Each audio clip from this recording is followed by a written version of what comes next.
ஒரு இருந்தவர்கள் பயன் கட்டிக்கிறாங்க, 27வது இந்த நாளிலே பயன் கட்டிக்கிறாங்க. அவங்களாம் இப்போ இல்லை. இப்போ அவருக்கெல்லாம் துவா செஞ்சோம். எல்லாம் உங்களோட இருந்தவர்கள் விவசாயிகளை ஓப்பா போயிட்டாங்க. அவங்களுக்கு வந்து அந்த புறாவோட நன்மை இருக்குது துவா செஞ்சோம். அந்த மாதிரி நாம் உண்டானவர்களுக்கு யாராக இருந்தாலும் ஒரு பழங்கால அப்படிங்கிறதுக்காக என்ன துவா செஞ்சாங்க. அதே மாதிரி நம்முடைய பெற்றோர், நம்முடைய பிள்ளைகள், நம்முடைய பெற்றோர்கள் துவா செய்ய பிள்ளைகளாக நம்ம வளர்க்கணும், அந்த வழியிலே கொண்டு போகணும். அதுக்கு பெற்றோர்களை நாம் பொறுப்புதாரிகளாக இருக்கின்றோம்.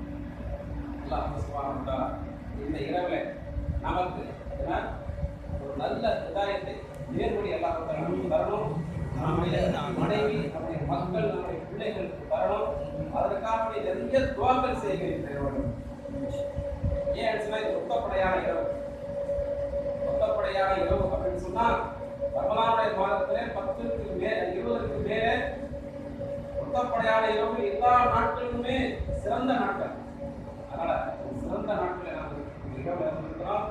ஜும்மாவுடைய இரவில் இருந்திருக்கிறோம்.